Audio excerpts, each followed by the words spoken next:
Good morning. Happy Thursday. Today I am going to be going to an office party all day in the Bay Area. That ought to be fun. We're all going to take the train down together and drink and be merry. And there'll probably be some eating in there too. So no work for Johnny Bear today, but I'm going to be going all day at work. So I'd actually rather be working and getting paid for it. But you got to play the game. You got to play the game. Got my boss a real nice bottle of bourbon. Hopefully he enjoys it. Let's see, what do we got? Patriots. Let's talk about Patriots. Not the sports ball team. There were some people who were questioning my analysis of what a patriot is, but I think that those people have consumed the propaganda Kool-Aid a little too much.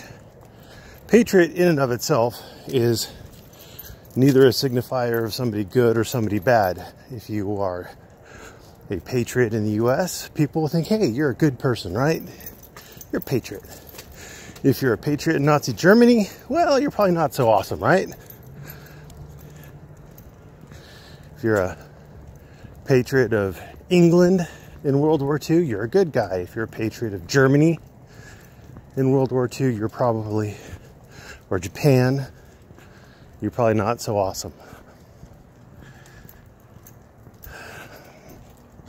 It's not actually assigning any value to the person, but it has been used in propaganda so much. You know, obviously it's a good thing to be a patriot of your country. Don't you want to be a patriot of your country? You're not a patriot of a country.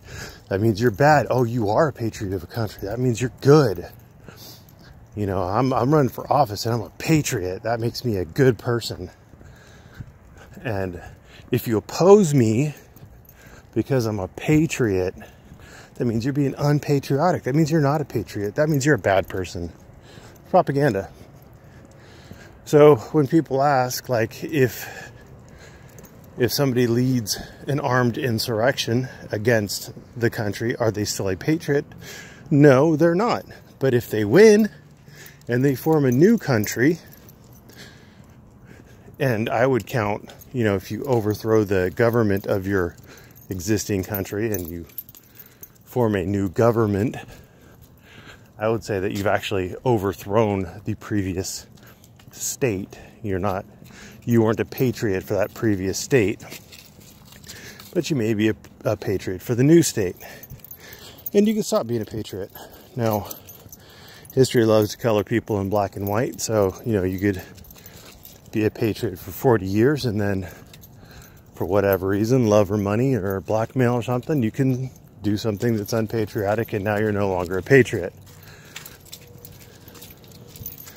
I don't know particularly how I feel about that. Don't really care. I'd probably need a specific example, but I don't know. One could make an argument that that person was a patriot more than they weren't a patriot. I don't know. Anyway, my point is that being a patriot isn't necessarily a good thing. And people are using the word 99% of the time as propaganda. So be careful about that. Let's see. I have a lot of little niggling topics to talk about. Was that a titillating word? I have a lot of little topics to talk about, so I'll probably forget most of them, but I think of a lot of them, and then they disappear from my brain. Let's talk about non-public forums and can you film in them? And the answer to that question is yes. Yes, you can. Non-public forums don't mean in and of themselves that you can't film there. What non-public forum means is that it is much easier for the government to restrict your filming. I'm sure we've all heard people in the comments make the argument, well, if they didn't want me to film their computer screen, then they should move their computer screen. They should put blinds in. They should do something. Well, in some instances you're right, but in a non-public forum, you're not. In a non-public forum, the government doesn't have to do things to accommodate your desire to film. I mean, state laws may make exceptions to that, so take what I'm saying as just a blanket statement on the state of the U.S. Constitution. Your state may vary. But it doesn't mean you can't film. It means it's easier for the government to say you can't film. Non-public forums have nothing to do with trespass. People seem to be confusing that slightly. The reason why trespass in non-public forums comes up so often is because most non-public forums that we've dealt with, like Social Security Agency and the FPS and the Post Office, they have policies in place, and they also that they could arrest for the CFRs that they could arrest for, but they also may be working with local law enforcement, specifically the USPS may be working with local law enforcement, and they may be trying to get you out of there by trespassing you.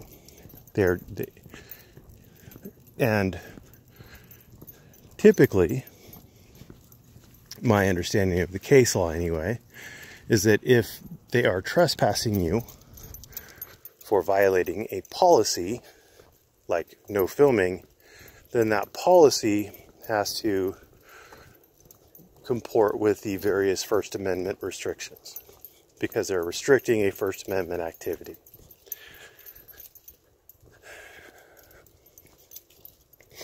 But trespassing itself has nothing to do with a forum analysis. So I hope that clears some of that up. And then, let's see, I was watching a News Now Cleveland video, and I skipped to a spot where he was trying to convince people that filming in public is somehow akin to, and fighting for your right to film in public is somehow akin to fighting for your right to be free from unreasonable searches and seizures, and fighting for your right to remain silent. And I don't think they are entirely comparable, and I'll tell you why. Having a right to be free from search and seizure is a passive right. Having a right to not incriminate yourself is a passive right. That means you don't have to do anything to exercise those rights. But right now, as I'm walking my dogs down the street, I am exercising my Fourth Amendment right to be free from unreasonable searches and seizures by the government. Nobody's getting pissed off at me for it. I'm not getting in anybody's face. I'm not making anybody upset. I'm not violating any policies. But I am exercising my Fourth and Fifth Amendment rights.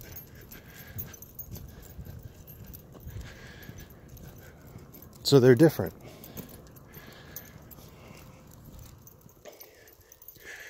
He went on to say that you'd be upset if the cops broke into your house and planted evidence. They just came into your house illegally and planted evidence. Yeah, I think everybody would be upset. That's why it's illegal.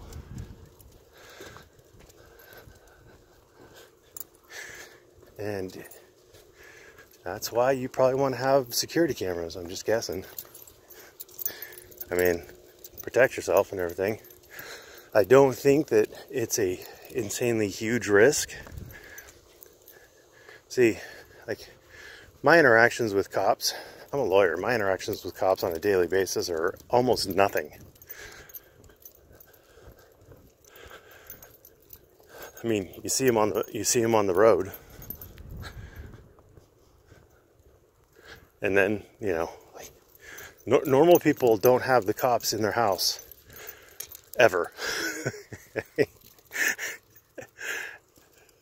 It's a small portion of the country that deals with the cops in a negative fashion, to the point where they have to worry about the cops breaking into their house in the first place. Does it happen? Sure, absolutely. Congratulations, it happens. Is it legal? No. Are the cops punished if they do it? Absolutely. You don't think a cop would be punished if they could prove that he broke into your house illegally? It's burglary at that point, because he's breaking in there to commit a crime. Planting evidence, that's a crime.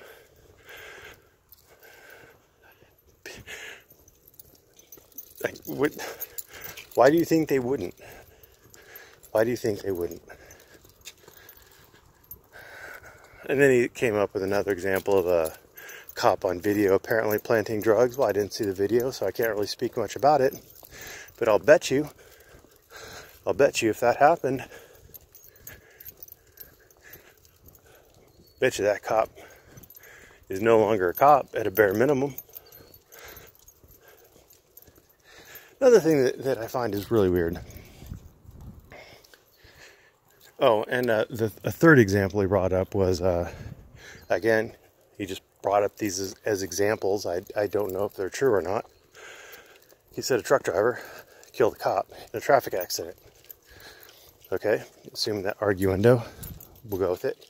He says that guy got a minimum 6-year sentence. There's some statutory minimum that he gets a 6-year sentence for killing a cop in a traffic accident. Okay. And then another truck driver killed a family of 5.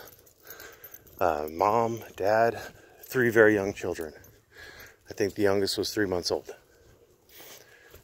Killed them in a traffic accident. Got 180 days. Okay? And then he says, don't you think that a family of 5 with little babies is worth more than the value of one cop? Absolutely. Absolutely.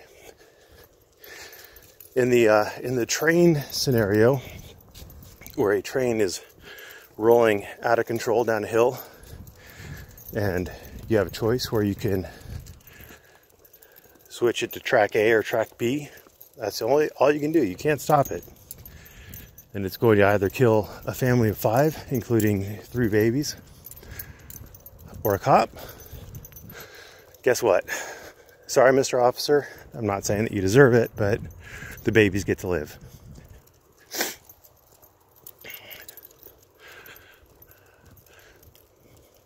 But what that is what it is an example of, what that particular statute that made a minimum 6-year sentence for killing a cop. I'm going to assume that there's some fault. It's not just pure negligence on the part of the truck driver. I'm going to assume that, because, like, if I don't know, if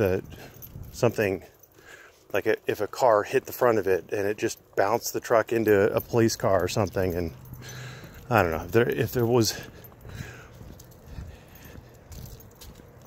I'm assuming that there has to be some sort of, like, for a 6-year sentence, that's a felony. I doubt you're going to get a felony on criminal negligence. Probably at a minimum criminal recklessness. So I'm just going to bet that is the case. So I'm going to bet that the circumstances under which the 2 accidents happened were probably different. One is a felony because there's a 6-year sentence minimum, and the other one is probably a misdemeanor because he only got 180 days. But I'm sure what the legislature was looking at when they were designing that particular statute is somebody retaliating against the cops, or causing the cops to have to chase them in a high-speed chase or something like that, where the cops are exposed to more liability, because legislators seem to think that they can make criminals not be criminals if they write enough laws. And that's stupid, and I get it. But I'm sure that's the intent behind it. I don't believe that normal people would intend to value the life of one person, even if that person is a cop, over the value of 5. Especially if there are babies involved, because humans tend to love babies. Anyway, I think that's about it for today. I've rambled for about 15 minutes.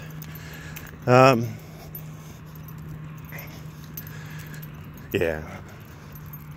I probably won't be. I've got to be in the Bay Area at 9 a.m. in San Mateo tomorrow.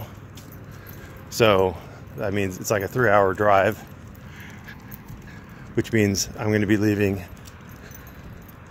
I'm not going to have time to do a Ramblin' while Amblin tomorrow. The weekend is probably also going to be shot as far as Ramblin' while Amblin's. I may be able to get one in on Saturday, I may be able to get one in on Saturday. I may be able to get one in on Monday, but don't bank on it. If I don't have a Ramblin', happy holidays, Merry Christmas, Feliz Navidad, and I hope you guys really just enjoy it. You know, maybe take some time off from hating cops and just be cool for a minute. You know, just enjoy your family, enjoy the wonderful things that the Christmas season brings, and take care.